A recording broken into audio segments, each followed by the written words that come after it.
Buenas, bueno, les paso la clase grabada, la clase número 1, grabada de la materia física 1, ¿sí?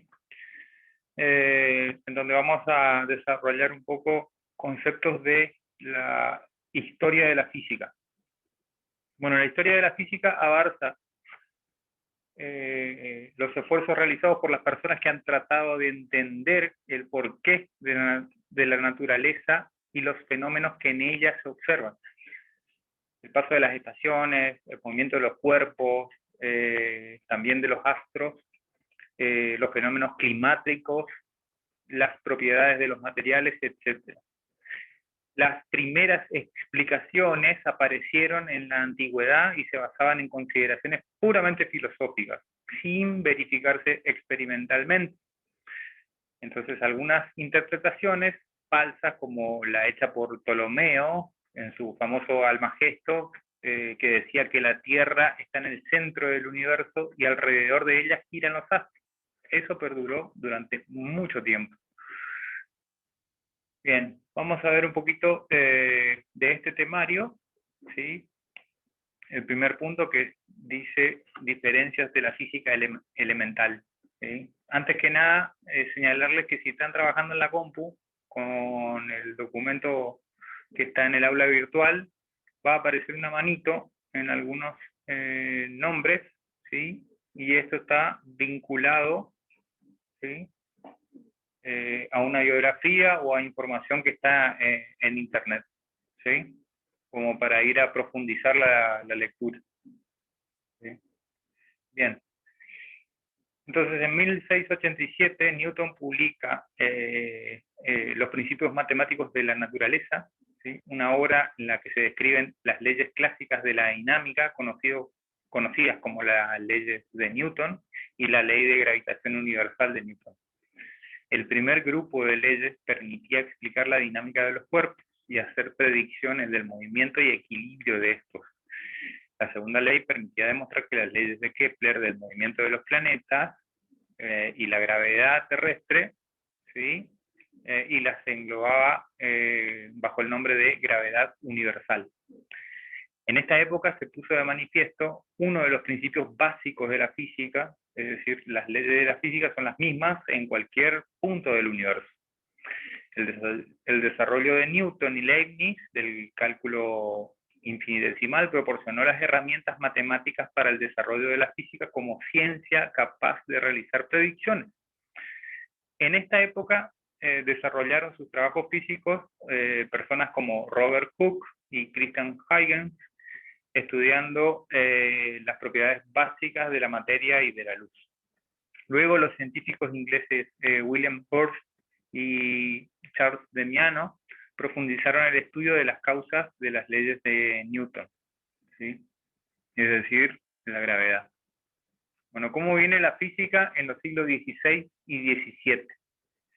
En el siglo XVI nacieron algunos personajes como Copérnico, Stevin, Cardano, Hilbert, Brahe, pero fue Galileo quien, hasta principios del siglo XVII, impulsó el empleo sistemático de la verificación experimental y la formulación matemática de las leyes físicas. Galileo descubrió la ley de la caída de los cuerpos y del péndulo. Se le puede considerar como el creador de la mecánica. También hizo las bases de la hidrodinámica, cuyo estudio fue continuado por su discípulo Torricelli, que fue el inventor del barómetro. Este instrumento, el barómetro, más tarde lo utilizó Pascal para determinar el concepto de la presión atmosférica. Pascal precisó este concepto en el seno de un líquido y enunció el teorema de transmisión de las presiones. Charles Boyle formuló la ley de compresión de los gases, las leyes conocidas como de Boyle y Mariotte.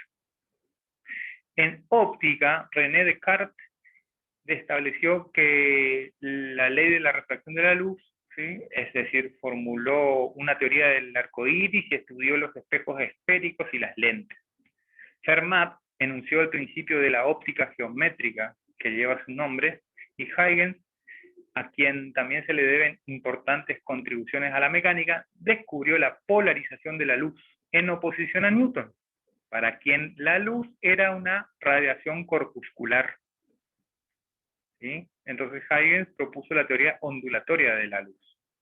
Hooke estudió las franjas coloreadas que se forman cuando la luz atraviesa una lámina delgada, ¿sí? También estableció la proporcionalidad entre esfuerzos y deformaciones. Eso es conocido como la ley de Hooke, que se utiliza mucho en resistencia de materiales.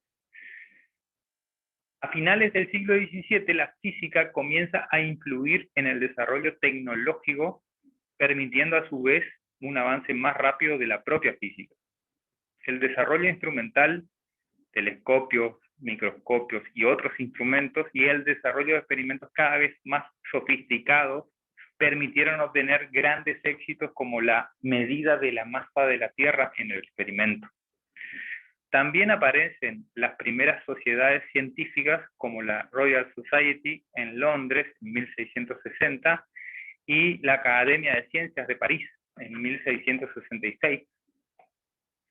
Estos fueron instrumentos de comunicación e intercambio científico, ¿sí? Teniendo en los primeros tiempos de ambas sociedades un papel prominente en las ciencias físicas, ¿sí? Bueno, vamos al siglo XVIII, termodinámica y óptica. A partir del siglo XVIII, Boyle y Young desarrollaron la termodinámica. En 1733, Bernoulli usó argumentos estadísticos junto con la mecánica clásica para extraer resultados de la termodinámica, iniciando la mecánica estadística. En 1798, Thomson demostró la conversión del trabajo mecánico en calor, y en 1847, Joule formuló la ley de conservación de la energía.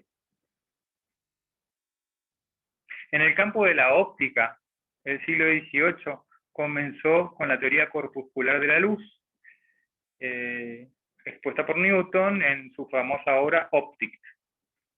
Aunque las leyes básicas de la óptica geométrica habían sido descubiertas algunas décadas antes, el siglo XVIII fue bueno en avances técnicos en este campo, produciéndose las primeras lentes acromáticas, midiéndose por primera vez la velocidad de la luz y descubriendo la naturaleza espectral de la luz.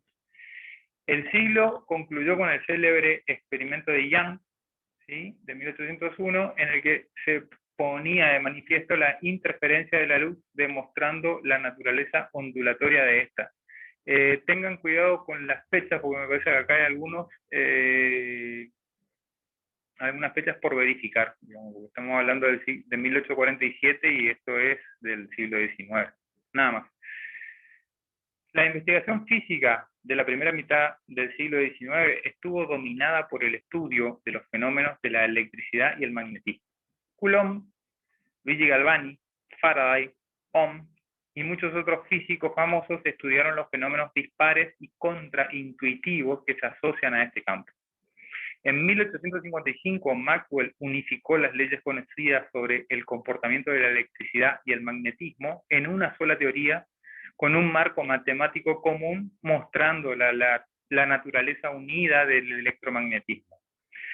Los trabajos de Maxwell en el electromagnetismo se consideran frecuentemente equiparables a los descubrimientos de Newton sobre la gravedad universal y se resumen con las conocidas ecuaciones de Maxwell, un conjunto de 4 ecuaciones capaz de predecir y explicar todos los fenómenos electromagnéticos clásicos. Una de las predicciones de esta teoría era que la luz es una onda electromagnética. Este descubrimiento de Maxwell proporcionaría la posibilidad del desarrollo de la radio unas décadas más tarde mediante Heinrich Hertz, ¿sí? Acá marca que es del año 1888. En 1895, Röntgen descubrió los rayos X, ondas electromagnéticas de frecuencias muy altas. Casi simultáneamente, Henri Becquerel descubría la radioactividad en 1896. Este campo se desarrolló rápidamente con los trabajos posteriores de Pierre Curie y Marie Curie, y muchos otros, dando comienzo a la física nuclear y al comienzo de la estructura microscópica de la materia. En 1897, Thomson descubrió el electrón, la partícula elemental que transporta corriente en los circuitos eléctricos, proponiendo en 1904 un primer modelo simplificado del átomo. Está bueno que tomen estos datos históricos y vayan haciéndose una ayuda de memoria a modo de una hoja de fórmulas que esté asociada con sus autores. Eso les va a ayudar a construir un mapa conceptual, digamos, de las expresiones matemáticas y cómo fueron utilizadas, como para el avance de la ciencia. Siglo XX, segunda revolución de la física. El siglo XX estuvo marcado por el desarrollo de la física como ciencia capaz de promover el desarrollo tecnológico. A principios de este siglo, los físicos consideraban tener una visión casi completa de la naturaleza. Sin embargo, pronto se produjeron dos revoluciones conceptuales de gran calado: el desarrollo de la teoría de la relatividad y el comienzo de la mecánica cuántica. En 1905, Einstein formuló la teoría de la relatividad especial, en la cual el espacio y el tiempo se unifican en una sola entidad, el espacio-tiempo. La relatividad formula ecuaciones diferentes para la transformación de movimientos cuando se observan desde distintos sistemas de referencia inerciales a aquellas dadas por la mecánica clásica. Ambas teorías coinciden a velocidades pequeñas en relación a la velocidad de la luz. En 1915 extendió la teoría especial de la relatividad para explicar la gravedad, formulando la teoría general de la relatividad, la cual sustituye a la ley de gravitación de Newton.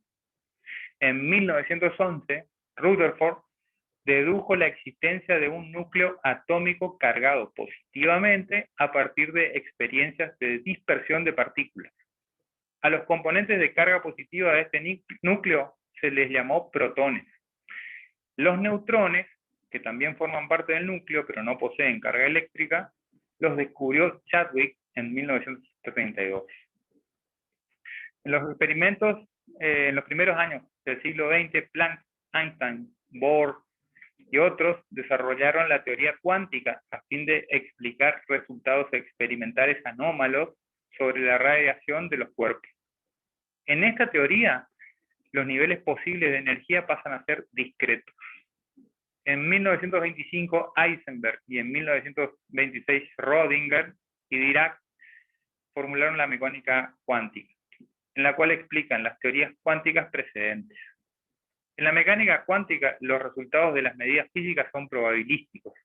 La teoría cuántica describe el cálculo de estas probabilidades. La mecánica cuántica suministró las herramientas teóricas para la física de la materia condensada, la cual estudia el comportamiento de los sólidos y los líquidos, incluyendo fenómenos tales como estructura cristalina, semiconductividad y superconductividad. Entre los pioneros de la física de la materia condensada se incluye a Bloch, el cual desarrolló una descripción mecano-cuántica del comportamiento de los electrones en las estructuras cristalinas. Esto es del año 1928. La teoría cuántica de campos se formuló para extender la mecánica cuántica de manera consistente con la teoría especial de la relatividad. Alcanzó su forma moderna a finales de los años 40, gracias al trabajo de Feynman, Schwinger, Tomonaga y Dyson. Ellos formularon la teoría de la electrodinámica cuántica, en la cual se describe la interacción electromagnética. La teoría cuántica de campos suministró las bases para el desarrollo de la física de partículas, la cual estudia las fuerzas fundamentales y las partículas elementales. En 1954, Young y Mills desarrollaron las bases del modelo estándar. Ahora vamos a la física del siglo XXI. Se sigue enfrentando a grandes retos, tanto de carácter práctico como teórico, ¿sí? El estudio de los sistemas complejos, dominados por sistemas de ecuaciones no lineales, tal y como la meteorología o las propiedades cuánticas de los materiales, que han posibilitado el desarrollo de nuevos materiales con propiedades sorprendentes. A nivel teórico, la astrofísica ofrece una visión del mundo con numerosas preguntas abiertas en todos sus frentes. desde la cosmología hasta la formación planetaria. La física teórica continúa sus intentos de encontrar una teoría física capaz de unificar todas las fuerzas en un único formulismo, en lo que sería una teoría del todo. Entre las teorías candidatas debemos citar a la teoría de las supercuerdas. Y bueno, acá tienen una bibliografía para ir a revisar, ¿sí? Udías Vallina, de 2004, Sánchez del Río, de 1984, Troesdel, de 1975, y Isabel de Sid Richard, de 2002. Muchas gracias.